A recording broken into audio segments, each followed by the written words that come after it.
where I become skeptical is when somebody says, this is the cure for PTSD, the catch-all. It doesn't exist. On that point, I think from my experience and from some of the people who are working with veterans that I know, they're actually taking, especially with veterans, mental health to the next level with plant-based medicine. Have you guys even touched that, started thinking about that and talked about that yet? Like where it does seem to be a revolution. I see that vets are like the front lines of that right now. So my thing with mental health, and this is something that I sort of just really believe, is that there's no panacea for mental health. It's not like, if you have, heart disease or cancer, there might be like a few treatments that are what's effective. I think for mental health, you really have to use what works for the individual, and each individual has different needs. And in that sense, anything that works, where I become skeptical is when somebody says, this is the cure for PTSD, the catch-all. It doesn't exist. Nope. But I think that plant-based stuff, I think psychedelics, I think there's whether it's CBT, EMDR, whatever the treatment is that's effective for that individual. And I think at the end of the day, the thing that really matters is having a really qualified clinician that's adept at using whatever the right treatment modality is for that individual and who can adjust the treatment to the needs of the individual.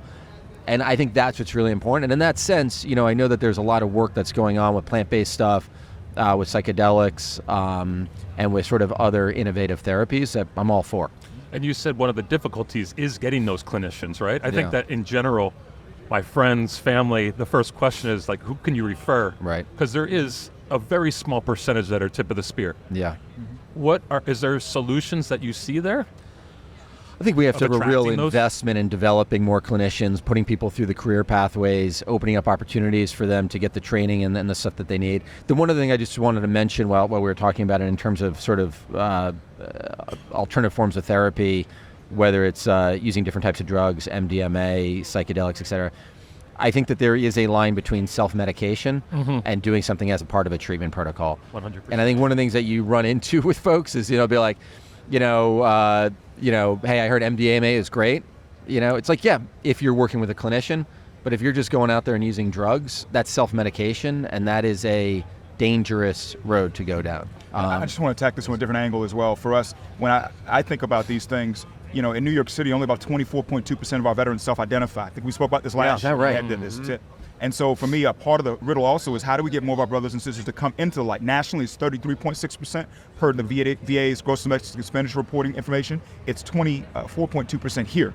And so how do we get more folks to come into it? So including all the things that were discussed, for us, it's also trying to, get these opportunities down, to democratize opportunities to help our brothers and sisters to the lowest level and get funding, like something tied to New York has the Joseph P. Dwyer Fund. It's money that is given to us that we work as New York City Veteran Services to get out to our veterans groups to create opportunities for folks to come into the light and have wellness activities. And so that's one piece. And then on the science aspect, to add to the portfolio you guys just discussed, we think about New York City being the home of the Columbia Protocol as far as the questions that are asked to someone to try to triage things when they're thinking about suicide, or RTM, treatment, or reversing traumatic memories protocol. It's another thing in the kit bag of things to try to throw at PTSD as far as what works best for folks. And we are trying to socialize amongst our mental health practitioners, how is it that you should best deal with a veteran? So tying in with SAMHSA, the Substance Abuse Mental Health Services Administration, there's something called crisis intercept mapping, where we try to bring in different practitioners in these spaces so that we can kind of get them on the same team so they can be able to best work